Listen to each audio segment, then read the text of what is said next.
lupa like, subscribe, dan aktifkan loncengnya di Master Elhaq.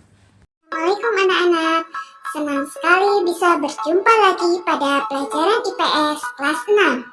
Pada pelajaran sebelumnya telah diberikan tentang sejarah ASEAN. Lalu video pembelajaran selanjutnya tentang kondisi geografis ASEAN. Kini kita akan belajar tentang karakteristik geografis dan kehidupan sosial budaya, ekonomi, politik di wilayah ASEAN. Anak-anak, kehidupan sosial budaya, ekonomi, politik di wilayah ASEAN dipengaruhi oleh 3 hal. Yang pertama adalah luas wilayah. Sebagian besar negara ASEAN memiliki wilayah laut dengan luas sekitar 5.060.100 km persegi. Sedangkan luas wilayah daratan sekitar 4.817.000 km persegi. Sehingga wilayah lautan di negara-negara ASEAN lebih luas dibandingkan wilayah daratan. Yang kedua, iklim tropis dan garis khatulistiwa. Sebelumnya, perlu kita ketahui dulu apa yang dimaksud daerah tropis dan garis khatulistiwa.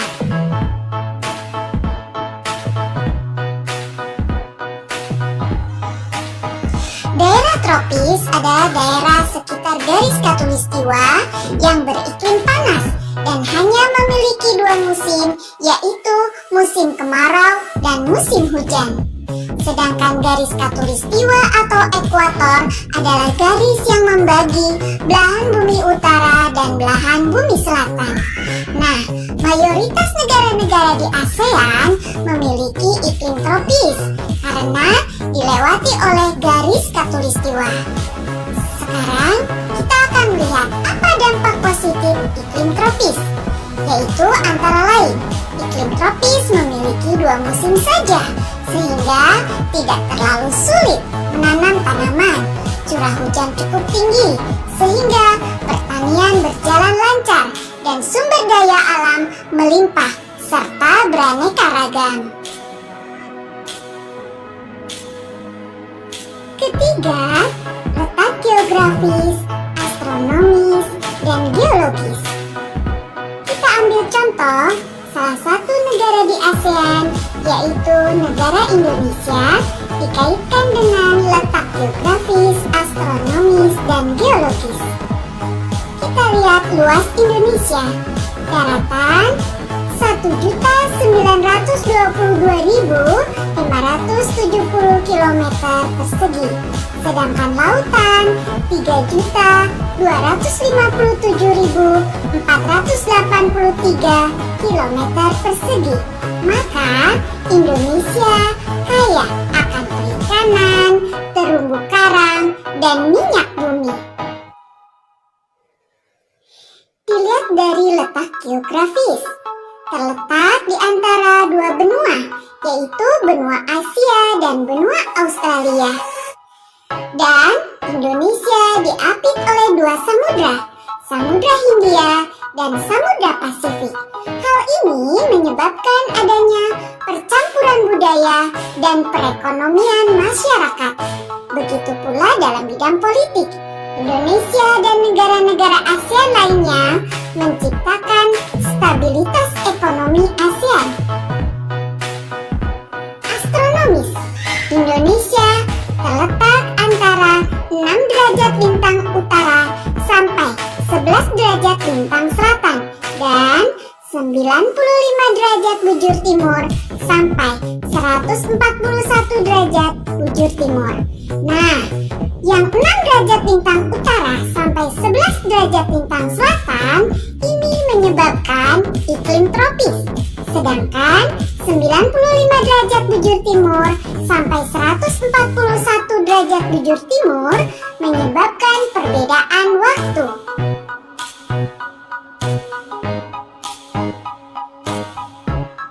Geologis yaitu letak suatu wilayah berdasarkan struktur batuan.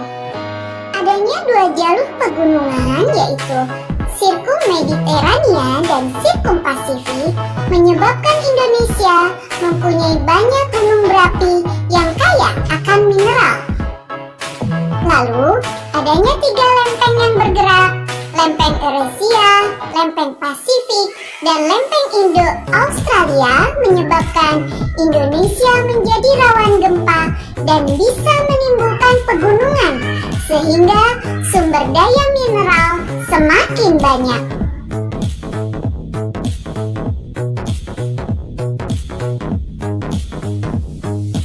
Negara-negara ASEAN dilihat dari kondisi sosial budaya, ekonomi, dan politik. Yang pertama, Indonesia. Dari segi sosial budaya, memiliki tarian yang berbeda berdasarkan masing-masing aspek, memiliki pantun dan gurindam. Dari sisi ekonomi, Indonesia tercatat sebagai pemasok minyak mentah dan gas alam. Selain itu, Indonesia juga pengekspor utama karet, kopi, coklat, ikan, dan minyak kelapa sawit. Indonesia juga memproduksi gula, teh, tembakau, kopra, dan rempah-rempah. Dari segi politik, negara Indonesia adalah negara kesatuan yang berbentuk republik. Malaysia.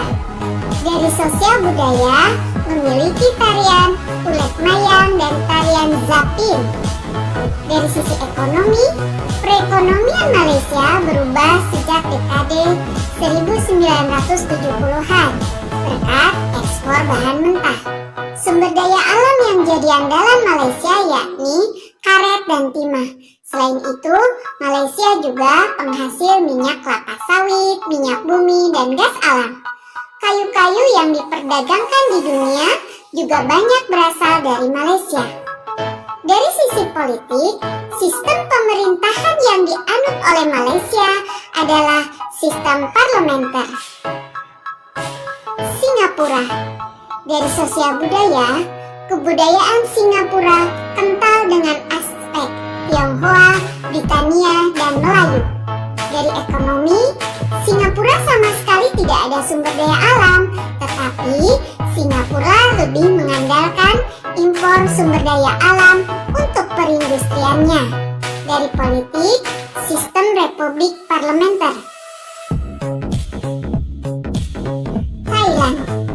Sosial budaya. Suku terbesar di Thailand adalah suku Thai, Tionghoa, Melayu Khmer. Sebagian penduduk beragama Buddha. Mereka tinggal di daerah utara dan tengah. Dari ekonomi, timah dan pangan. Sedangkan dari politik, menganut sistem monarki atau kerajaan konstitusional, di mana Perdana Menteri adalah kepala pemerintahan dan raja. Adapun bentuk negara Thailand berbentuk kesatuan.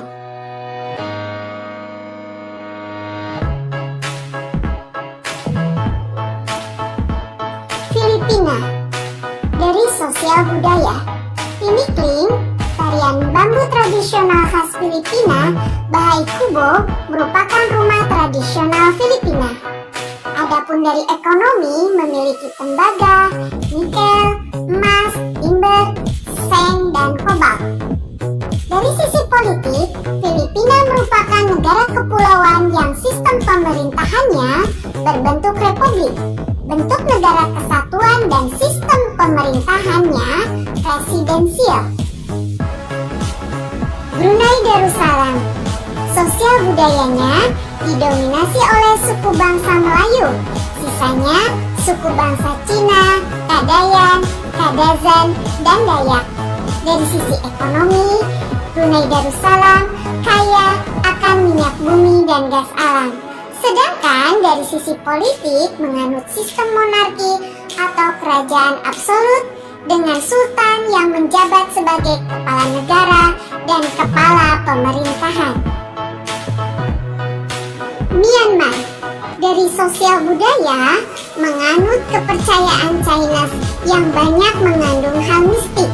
Adapun dari ekonomi, yaitu pertanian menjadi penghasil utama rakyat Myanmar. Separuh Separuh hasil tani di Myanmar adalah beras. Myanmar juga kaya di mineral, yakni biji besi, minyak, gas alam, dan batu mulia. Sistem politik, yaitu sistem republik parlementer berbentuk negara kesatuan. Adapun kepala negara Myanmar dipegang oleh juntai atau jenderal, sedangkan kepala pemerintahan dikepalai oleh Perdana Menteri. Vietnam. Secara sosial budaya, suku di Vietnam itu homogen. Terbesar adalah suku Viet. Sebagian besar tidak beragama. Adapun bahasa resmi adalah Inggris dan Prancis. Dari sisi ekonomi, bentuk dan posisi Vietnam yang memanjang menjadikan Vietnam kaya akan sumber daya laut. Vietnam unggul dalam ekspor udang, cumi, kepiting, dan lobster. Sektor pertaniannya didominasi beras. Selain itu, ada juga tebu, singkong, jagung, ubi, dan kacang-kacangan. Buah-buahan seperti kelapa dan pisang juga sangat banyak di Vietnam. Hutan Vietnam juga menghasilkan arang, kayu, dan rotan. Kandungan alamnya meliputi batu bara, besi, kromium, dan timah. Secara politik, Republik Sosialis Vietnam adalah sebuah negara partai tunggal dengan sistem negara komunis.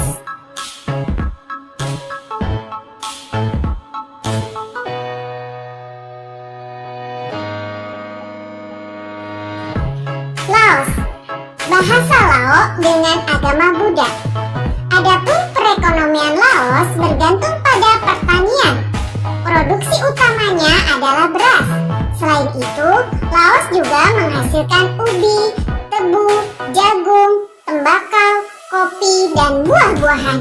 Secara politik, Laos menjalin kerjasama dengan Vietnam yang juga menganut sistem komunis.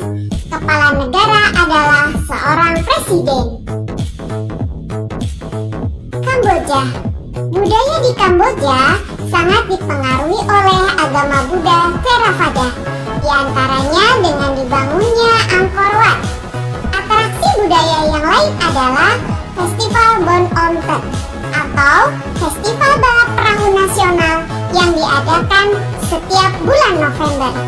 Dari sisi ekonomi, dua komoditas utama Kamboja yaitu beras dan karet. Selain itu, Kamboja juga memproduksi ikan, buah, sayur, dan daging. Adapun politik berbentuk monarki konstitusional.